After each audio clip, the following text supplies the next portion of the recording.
Heading है the extended real number system. Last lecture में यहीं पर छूटा था। अगर पुराने लेक्चर की बातें याद हो तो कहा गया था कि जब नंबर सिस्टम डेवलप हो रहा होता है तो नंबर सिस्टम के डेवलप होने में सबसे पहले जो आता है वो होता है नेचुरल नंबर। सबसे पहले आदमी एक गिनती गिनने के लिए या अपने रोजमर्रा के काम के लिए जो संख्याएं बनाई उनको कहा गया नेचुरल नंबर। ये गिनने की संख्याएं हुआ करती थी। फिर इसके बाद पता चलता है कि इसमें ज़ीरो का इन्वेंशन हुआ। ज़ीरो का इन्वेंशन हुआ तो आपकी बात नाम पड़ गया होल नंबर सिस्टम, क्योंकि आपके सारे जितने भी नेचुरल नंबर थे उनके साथ जीरो भी शामिल होता है। इसी तरीके से धीमे धीमे आगे बढ़ते हुए नेगेटिव इंटीजर भी आते हैं, यानी 1 2 3 4 के बाद फिर -1 -2 -3 इस हिसाब से आता है। तो इसमें इंटीजर का सेट डेवलप होता है। इंटीजर के सेट के डेवलप होने के बाद फिर बारी आती है बटे की संख्याओं की, तो वहाँ पर आपका रेशनल नंबर का सेट डेवलप होता है। रेशनल नंबर के सेट के डेवलपमेंट के बाद जब आपके कुछ न्यूमेरिकल फंसने लगते हैं x² = 2 टाइप के, तो वहाँ पर इरेशनल नंबर यानी क्यूब कॉम्प्लीमेंट इनका इस्तेमाल होता है, या कह सकते हैं इनका डेवलपमेंट होता है। इरेशनल के डेवलपमेंट के बाद फिर रियल नंबर की दुनिया आती है। रियल नंबर की दुनिया वो जिसमें पॉजिटिव रियल नंबर है, नेगेटिव रियल नंबर है और जीरो शामिल है। और उसके बाद अब नंबर आता है एक्सटेंडेड रियल नंबर सिस्टम का, जिसको रिप्रेजेंट किया जाता है R* से, या नॉर्मली इसको कुछ लोग R से रिप्रेजेंट करते हैं। ये होता है एक्सटेंडेड रियल नंबर सिस्टम। और इसमें और बाकी नंबर सिस्टम में जो फर्क मेन आता है, इसमें दो नए सिंबल्स इन्वॉल्व किए जाते हैं। एक होता था +∞, दूसरा होता था -∞। इनके लिए कहा गया था इन्फिनिटी इनडिटर्मिनेट है, आप उसको अनडिफाइंड की कैटेगरी में नहीं डाल सकते हैं। अनडिफाइंड वो जो बिल्कुल परिभाषित है नहीं, जिसके बारे में कुछ कहा नहीं गया।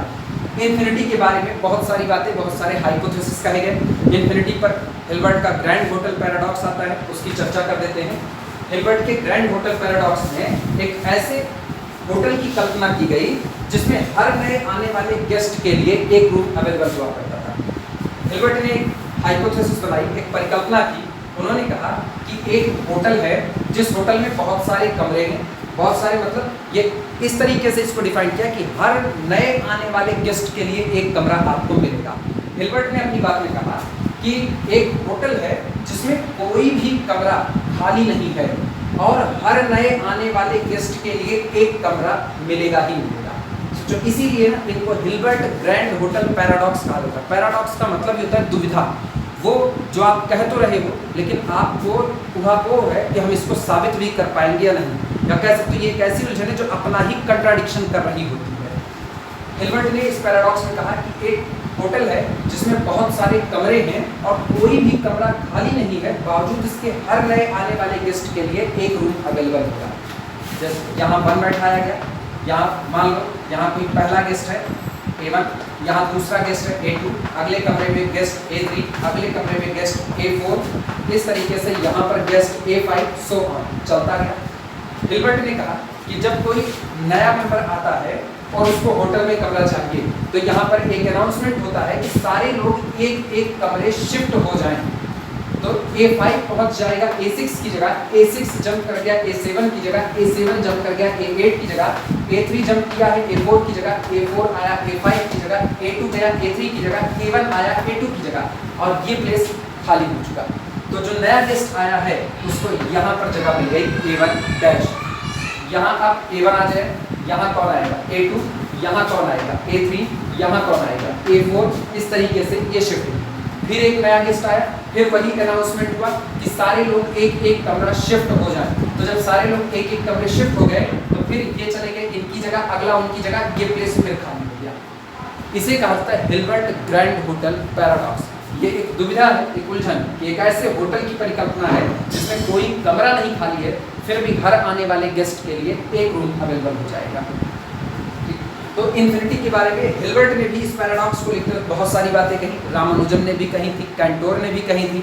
इसी का एग्जांपल हम इसके पहले वाले लेक्चर में दिए थे कि एक छोटी सर्किल के अंदर पॉइंट की संख्या भी कितनी इनफाइनाइट, एक बड़ी सर्किल के अंदर भी पॉइंट की संख्या कितनी इनफाइनाइट। इसका मतलब दुनिया में दो तरह की इन्फिनिटी मौजूद है, छोटी इन्फिनिटी और बड़ी इन्फिनिटी। लेकिन फिर यहाँ लिखा गया कि हिल्बर्ट की अपनी एक दुनिया होती है जिसमें इन्फिनिटी, 2 इन्फिनिटी, 3 इन्फिनिटी लोग होते हैं, लेकिन आप एक इन्फिनिटी डील नहीं कर सकते, इसलिए बाकी इन्फिनिटी की बात करना बेईमानी है और हम केवल और केवल infinity plus infinity is equal to again infinity इन सिंबल पर आ रहे हैं। इसीलिए इन्फिनिटी एक नंबर नहीं, एक सिंबल है। और जो आर स्टार हम लोगों ने अब बना रहे हैं एक्सटेंडेड रियल नंबर सिस्टम, इसमें ये दो नए नंबर नहीं बल्कि दो सिंबल इन्वॉल्व किए जा रहे हैं। लिखना इसके बारे में।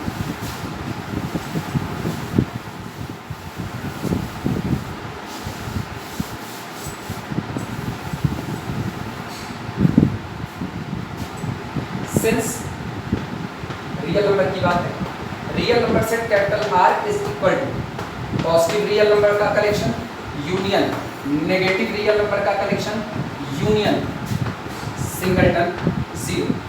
रियल नंबर सिर्फ 3 से बने होते हैं, positive real number, negative real number और शामिल होता है उसमें zero, because zero is neither positive not negative, इसलिए उसको अलग से लिखा है। इफ सेट कैपिटल आर यानी इस सेट को एक्सटेंड किया जा रहा है, if set capital R is extended by the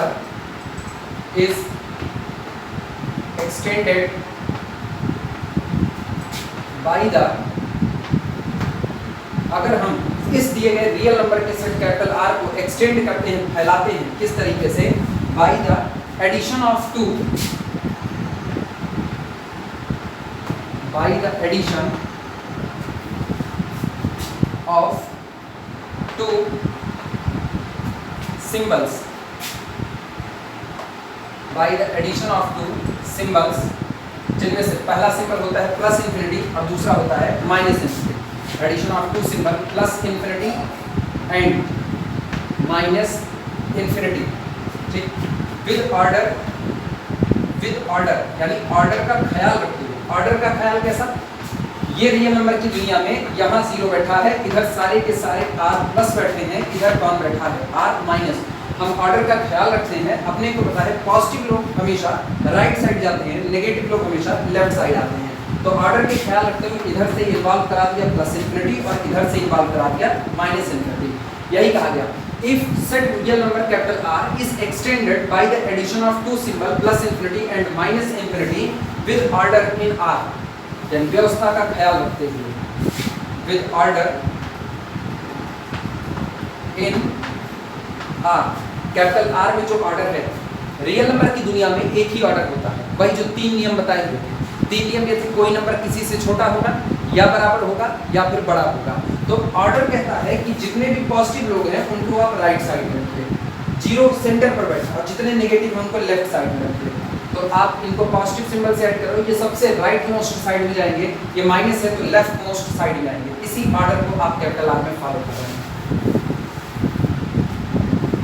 to symbol plus infinity and minus infinity with order in capital R, ठीक। और ऑर्डर कुछ इस तरीके से मैथमेटिकली दिखाया जा सकता है, x is greater than minus infinity and less than plus infinity for all small x belong to the real number set R।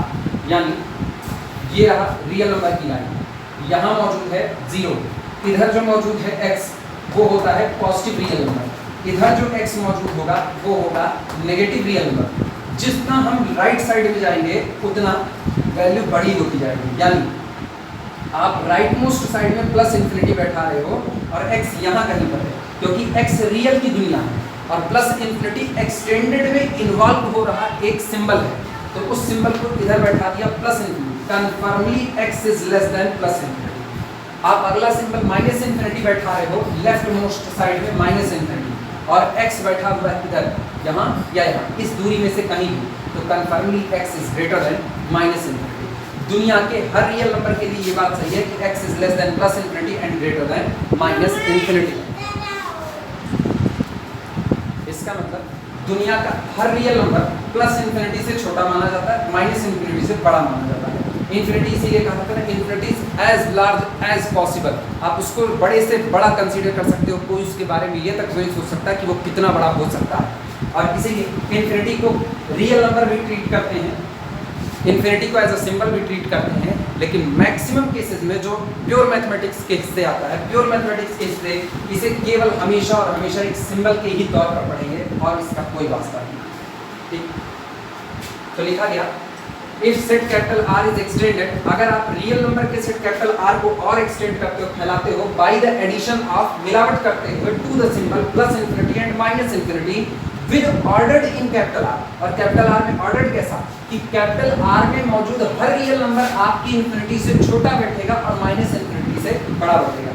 कोई ये गलती नहीं करेगा कि यहाँ इक्वलिटी लगाने की, क्योंकि इक्वलिटी लगाने का मतलब आप एक रियल नंबर को इंफिनिटी तक पहुंचा देते हैं, और इंफिनिटी सिंबल है और एक्स रियल नंबर है। एक नंबर और एक सिंबल ये दोनों आपस में बराबर नहीं हो सकते, इसीलिए यहाँ इक्वलिटी का साइन लगाना बेवकूफी है।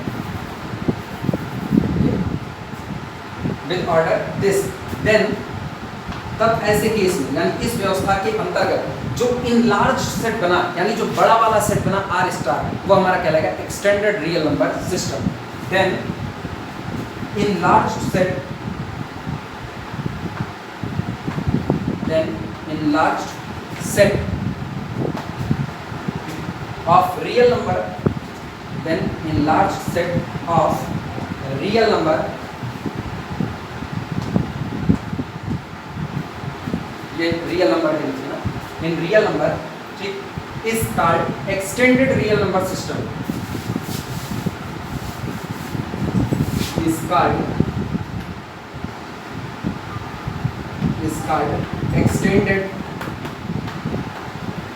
extended real number system,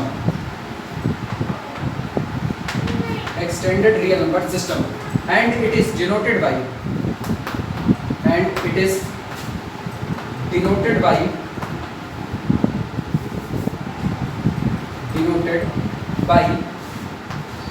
R star और आर बार। ये होता है एक्सटेंडेड रियल नंबर सिस्टम। यानी एक्सटेंडेड रियल नंबर सिस्टम कहने को नंबर सिस्टम है, लेकिन वो अपने अंदर में जिन दो को और इन्वॉल्व किया है वो वास्तविकता में नंबर नहीं, सिंबल है। वो अलग बात है, इसको जरूरत के अकॉर्डिंग नंबर पर भी कंसीडर किया जाएगा।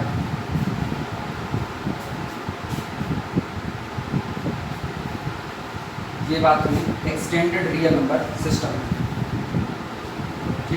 अब इस इंफिनिटी के बारे में जो छोटी छोटी बातें हैं वो देख लेते हैं।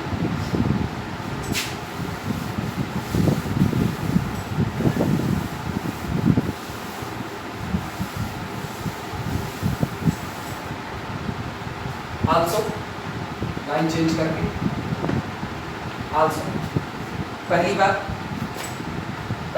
है कि किसी भी रियल नंबर x में अगर आप इंफिनिटी को ऐड करते हो,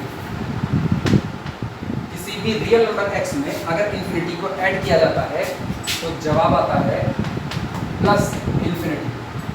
पहली बात, एक नंबर है सिंपल सा, उसमें आप एक ऐसा सिंबल ऐड कर रहे हो जो सिंबल एक बड़े से बड़ा नंबर जिसके बारे में सोचा तक नहीं जा सकता, उस बड़े से बड़े नंबर को रिप्रेजेंट कर रहा है, तो इंफिनिटी में x को ऐड करने से कोई नेचर नहीं बदलेगा, अगेन कितना रहेगा, इंफिनिटी। इसी तरीके से अगर दूसरी बात, अगर किसी ने किसी रियल नंबर x से इंफिनिटी को माइनस किया, x से इंफिनिटी, तो जवाब आता है माइनस इंफिनिटी।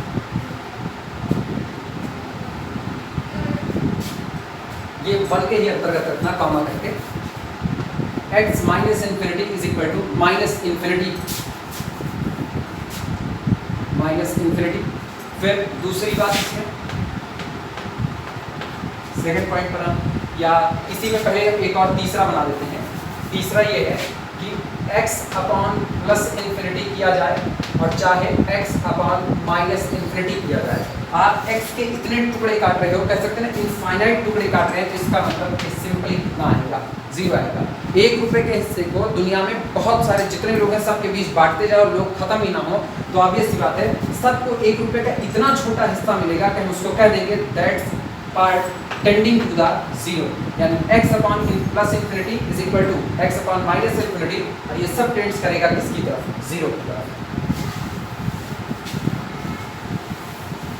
दूसरा पॉइंट अब लिखना, ये तीनों पॉइंट पहले के ही अंतर्गत है। सेकंड पॉइंट, अगर कोई पॉजिटिव नंबर है, if x is any positive number 0, मतलब x अपने साथ प्लस का साइन लेकर के चल रहा है, x ग्रेटर देन 0, तो इस पॉजिटिव को प्लस इंफिनिटी पर मल्टीप्लाई करने पर इस तरीके से x इंटू प्लस इंफिनिटी, ये प्लस इंफिनिटी ये भी प्लस, यानी रिजल्ट भी कैसा आएगा, प्लस इंफिनिटी। अगेन लेकिन अगर इसी x को नेगेटिव पर मल्टीप्लाई करेंगे माइनस इन्फिनिटी पर, तो ये तो पॉजिटिव, लेकिन ये हिस्सा अपना कैसा नेचर दिया, नेगेटिविटी का। नेगेटिविटी का मतलब this is again minus infinity. तीसरी बात, या इसी में पहले एक और, इफ, हालांकि तीसरा इसमें इफ x लेस देन 0, अगर यही नंबर x नेगेटिव हो गया, इफ x लेस देन 0, तो x इंटू माइनस इन्फिनिटी, आप सोचो ये भी नेगेटिव, ये भी नेगेटिव, और negative negative positive, x into minus infinity is equal two plus infinity. लेकिन यही चीज x इंटू प्लस इन्फिनिटी, तो एक नेगेटिव एक positive, that is equal to minus infinity. ये सिंपल से रूल है इन्फिनिटी के साथ। इसके बाद हेडिंग डालना,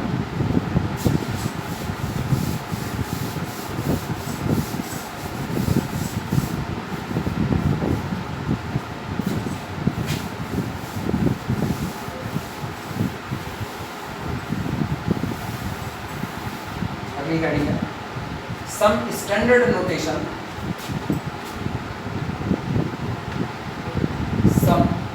स्टैंडर्ड नोटेशन, आज से इनकी आदत डालनी पड़ेगी। Some standard notation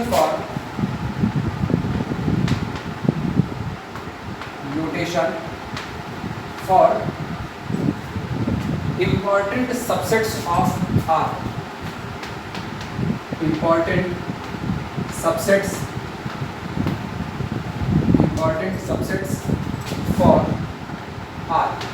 real number के कुछ फेमस सबसेट होते हैं, उनको लिखने के लिए अब नए तरीके से कुछ स्टैंडर्ड नोटेशन इन्वॉल्व करेंगे। ये बिल्कुल वही है जैसे आज तक हम लोग रियल लाइन को आर से लिख देते थे, जबकि अब ये नहीं, स्टैंडर्ड नोटेशन ये होता है रियल के लिए। इसी तरीके से नेचुरल और कॉम्प्लेक्स के लिए छोटी छोटी बातें ऐसे ही लिखना। नेचुरल नंबर को पहले n बनाओ और यहाँ बगल से एक ऐसी लाइन मार देना, ये नेचुरल नंबर का कलेक्शन होता है। ये इस्तेमाल किया जाएगा for set of natural numbers, for set of natural numbers. ये पहला नेचुरल नंबर का नोटेशन है। इसी तरीके से इंटीजर को जो हम लोग सिंपली जेड लिखते थे वो स्टैंडर्ड ये होता है, जेड लिखो और यहाँ से एक लाइन जेड। ये स्टैंडर्ड नोटेशन होता है सेट ऑफ इंटीजर्स का, सेट ऑफ इंटीजर्स। ठीक, इसी तरीके से रेशनल नंबर क्यू लिख करके यहाँ पर कट करना, Q set of rational numbers, set of rational numbers. अगला इरेशनल नंबर को क्यू कॉम्प्लीमेंट कहा जाता है। क्यू कॉम्प्लीमेंट का मतलब विरोध वाला, जो आपके अपोजिट में काम करे। सारे नंबर रेशनल बन गए तो जो इनके विरोध में रहे वो कौन छूटे, इरेशनल छूटे। तो रियल की ही दुनिया का बंटवारा है, ये नहीं कोई सोचे इसमें कॉम्प्लेक्स वाले भी शामिल नहीं, अभी सिर्फ रियल की दुनिया में रेशनल इरेशनल बट है। तो रेशनल को क्यू से, इरेशनल को क्यू कॉम्प्लीमेंट से। Q complement set of irrational numbers, irrational numbers, set of irrational number. और आर को खुद इस तरीके से आर, ये होता है set of real numbers, set of real numbers, set of real numbers. एक और चीज ऐसे छोटी सी है, ये बात जान लो, जैसे नॉर्मली किताबों में जो लिखा मिलता है, हम लोग अगर नंबर सिस्टम को बनाएं तो हम लोग कहते हैं नेचुरल नंबर आता है, फिर नेचुरल नंबर में जीरो का इन्वॉल्वमेंट करें तो इसका सुपर सेट तैयार होता है होल नंबर का सेट W। होल नंबर के सेट में आप रेशनल की मर्जिंग करते हो या पॉजिटिव के बाद, अभी तो सारे पॉजिटिव इंटीजर आ गए, इसमें नॉन नेगेटिव एक तो जीरो शामिल है, नेगेटिव इंटीजर मिला दो तो ये सबसेट बन जाएगा Z का। फिर इंटीजर में आप रेशनल मिला दो तो ये सबसेट बन जाता है रेशनल नंबर के सेट Q का। रेशनल नंबर का सेट कैपिटल Q, ये सबसेट होता है रियल नंबर के सेट R का। ठीक, और R को देखा जाए तो R सबसेट होता है extended real number set R star. Pattern ये होता है। लेकिन जब किताबें पढ़ी जाएंगी कृष्णा पब्लिकेशंस या फिर जितनी और स्टैंडर्ड किताबें हैं उनको अगर देखा जाए तो उनमें ये शामिल नहीं होता, सारे ऑर्डर ये लिखे जाते हैं N subset Z subset Q subset R subset, ये आर स्टार वाला नहीं लिखा मिलेगा, ये तो एक्सटेंडेड रियल नंबर सिस्टम है इसलिए ले सकते हैं। तो मैक्सिमम ऑर्डर ये मिलता है। नेचुरल नंबर का सेट सबसेट होता है, ठीक, इंटीजर के सेट जेड का, इंटीजर का सेट जेड ये सबसेट होता है रेशनल नंबर क्यू का, रेशनल नंबर क्यू सबसेट होता है रियल नंबर के सेट आर का। सवाल किताबों में डब्ल्यू का इन्वॉल्वमेंट क्यों नहीं होता? डब्ल्यू का इन्वॉल्वमेंट इसलिए नहीं होता क्योंकि अपने यहाँ पर नेचुरल नंबर होल नंबर तो अलग अलग पढ़े जाते हैं, लेकिन फॉरेन में कल्चर ये है कि वहाँ पर जीरो, कल्चर के उनके अपने तर्क हैं, वो जीरो को शामिल कर लेते हैं नेचुरल की दुनिया में, और जब जीरो नेचुरल की दुनिया में शामिल हो गया तो जो अपने लिए डब्ल्यू है वो इनके लिए एन ही हो जाता है। इसीलिए ये लोग कभी भी डब्ल्यू का इन्वॉल्वमेंट नहीं करते हैं। काफ़ी थ्योरीज आई कि आप जीरो को नेचुरल नंबर में शामिल कर लिया जाए, उसी के बेस पर ये सारा 3-5 होता है। बहरहाल अपने को इसमें फंसना नहीं है, सिर्फ ये याद रखना है कि ऑर्डर जो लिखा जाता है ये इसी सेंस पर लिखा जाता है कि उनके यहाँ पर नेचुरल नंबर में जीरो को शामिल किया जाता है, हालांकि सब शामिल भी नहीं करते।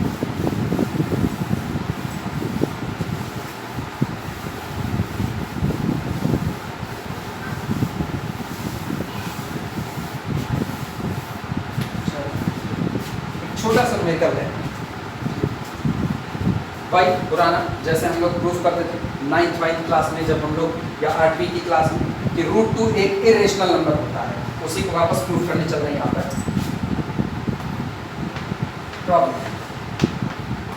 प्रॉब्लम है शो दैट √2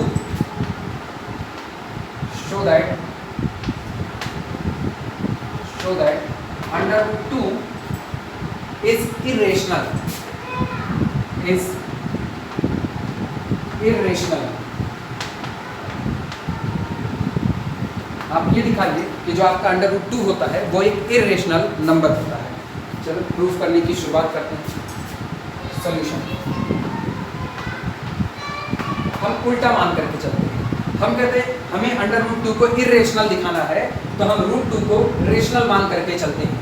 या तो रेशनल मान करके चलते चलते सारी चीज़ें प्रूफ हो जाएंगी, कोई दिक्कत नहीं आएगी, और या तो रेशनल मान करके चलते हुए हम एक जगह बुरे तरीके से अटकेंगे, जिसके बाद हमारे पास वापस लौट के यही कहना एक रास्ता होगा कि √2 एक इरेशनल नंबर होता है। देखना, लेट इफ पॉसिबल, माना अगर संभव है, let if possible √2 is irrational, √2 is rational।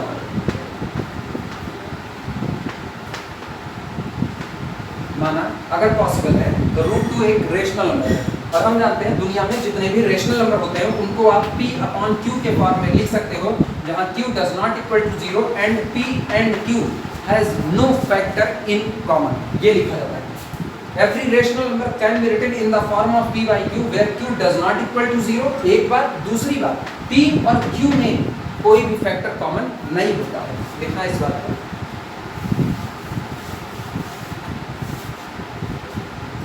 चूंकि √2 को रेशनल कह दिया तो रेशनल की प्रॉपर्टी से √2 भी P/Q में लिखा जा सकता है, जहां Q does not equal to 0 और P और Q में कोई भी फैक्टर कॉमन होने वाला नहीं है। यानी then it can be written as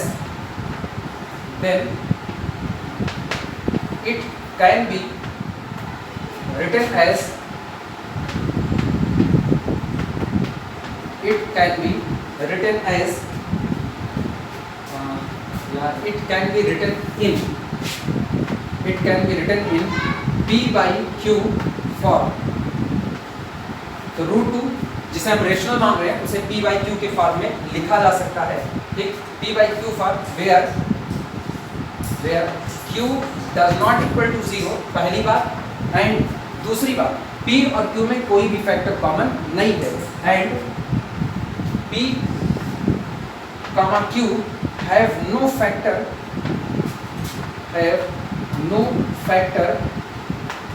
in common,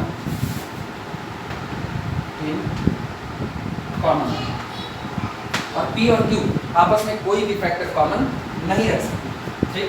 that is, अर्थात under root 2 can be written as p upon q। ये रहा, जहाँ q does not equal to 0 है तो रूट को हटाओ, रूट हटाते ही ये बन जाएगा 2 is equal to p square upon q square. ये रहा, ठीक। यानी इससे हम लोग लिख सकते हैं this implies that p square को अकेला करो 2q स्क्वायर, यानी p square is equal to 2q square. ये आया p स्क्वायर बराबर 2q स्क्वायर। इसका मतलब जहां 2 का इन्वॉल्वमेंट होता है, हर वो नंबर जिसमें 2 का फैक्टर इन्वॉल्व रहता है वो एक इवन नंबर होता है। यानी एक बात तो साफ हो गई, this implies that p square is an even number. अगर आपने रूट 2 को रेशनल माना तो रूट 2 को रेशनल मानते ही रूट 2 को p बाई क्यू के फॉर्म में लिख सकते हैं। p बाई क्यू के फॉर्म में लिखते ही 2 बराबर p square upon q square मिला, यानी उसे रेशनल मानते ही आपको p स्क्वायर बराबर 2 टाइम्स ऑफ q स्क्वायर मिला। और जिस भी नंबर में 2 का फैक्टर शामिल है वो नंबर हमेशा दुनिया में इवन नंबर के नाम से जाना जाएगा। यानी आज की तारीख में तय हो गया p स्क्वायर एक इवन नंबर है। Implies that p square is an even number.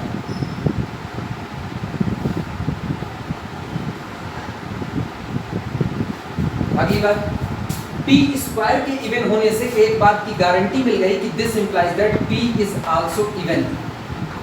p is also even. अगर किसी नंबर का स्क्वायर करने पर इवन आ रहा है तो वो नंबर खुद भी कैसा रहा होगा, इवन रहा होगा। 2 इवन है, 2 दूनी 4 स्क्वायर करने पर। 3 ऑड है, देखो 3 त्रिक का 9 मिलता है। फिर अगला देखो 4 इवन है तो 4 चौक 16 मिलेगा। अगला देखते हो 5 लेते हैं तो 25 मिलेगा, यानी इधर 25 स्क्वायर आ रहा है तो 5 वो इवन नंबर नहीं है। इसका मतलब अगर p स्क्वायर इवन है तो तय बात है p भी कैसा रहा होगा, इवन रहा होगा। और अगर p इवन है तो दुनिया का हर वो नंबर जो इवन है वो 2 इंटू m के फॉर्म में लिखा जा सकता है। सेम कहानी p के साथ होगी, देखना p इज इवन, सो इसलिए सो लेट। और अगर कोई नंबर इवन है तो हम तुरंत लिख सकते हैं p is equal to 2 into l, क्योंकि हर वो नंबर जो इवन होता है वो 2 के मल्टीपल में आता है। देखो p स्क्वायर इवन बना तो देखो 2 के मल्टीपल में आया 2q स्क्वायर। अब p स्क्वायर इवन है मतलब p इवन है तो p भी 2 के मल्टीपल में रहा होगा, यानी p is equal to 2l। So let p is equal to 2l। अब इसे घेरा मार करके नाम दे देना इक्वेशन नंबर 1। ये रहा।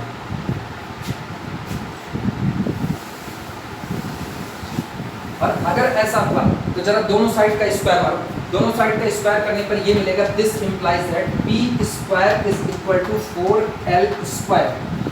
दोनों साइड का स्क्वायर करने पर, लेकिन अपने पास p स्क्वायर की वैल्यू पहले से मौजूद है। p स्क्वायर बराबर 2q स्क्वायर, उठा करके इसकी जगह पर 2q स्क्वायर रख दो तो this implies that 2q square is equal to 4l square. ये रहा। फिर देखना 2 1 के 2, 2 दूनी 4, यानी this implies that q square is equal to 2l square. फिर इधर समझना, q स्क्वायर भी 2 का मल्टीपल आया, मतलब q स्क्वायर इवन है और q स्क्वायर के इवन होते ही this implies that q square is even and this implies that q is also even. ये दिक्कत देखना, अभी हमने क्या लिखा, p और q have no factor in common. p और q में कोई भी फैक्टर कॉमन नहीं है, जबकि मिलता क्या है, p इवन नंबर, p बराबर 2l, q भी कैसा हुआ, इवन नंबर, यानी q can be written as, this implies that q is can be written as 2 into m। सोचो p बराबर 2l इवन, q बराबर इवन तो q बराबर 2m, दोनों में ही 2 का फैक्टर कॉमन आ गया कि नहीं? ये गलत है, क्योंकि हमने शुरू में कह दिया p और q कोई भी फैक्टर कॉमन नहीं रख सकते, तभी आप p बाई q का फॉर्म तैयार कर सकते हो। इसका मतलब ये सारी गलती तब मिल रही है जब हमने एक गलती कर दी रूट 2 को रेशनल मान करके, यानी रूट 2 रेशनल नहीं बल्कि कैसा रहा होगा, इर्रेशनल रहा होगा।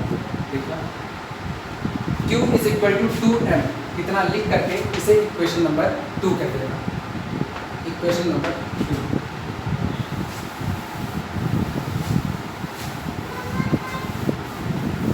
अब इसमें लिखना Q is equal to 2m. ये फैक्टर है क्या? Here we see that yeah, from equation 1 and 2 we see that from equation 1 and 2 we see that from equation 1 and 2 we see that P and Q have one factor in common. P and Q having factor 2 in common. यहाँ हमें दिखता है कि P और Q दोनों even बन गए और दोनों में ही एक फैक्टर ये 2 कॉमन आ चुका है, जबकि ऐसा होना नहीं चाहिए था। विच इज अ कंट्राडिक्शन, जो कि एक विरोधाभास है। Which is a contradiction,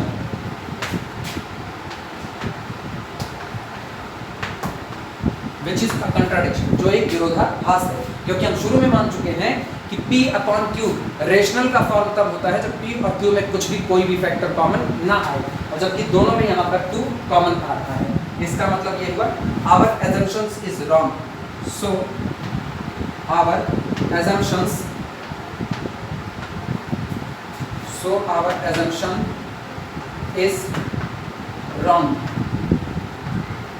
assumption is wrong. And under root 2 is irrational.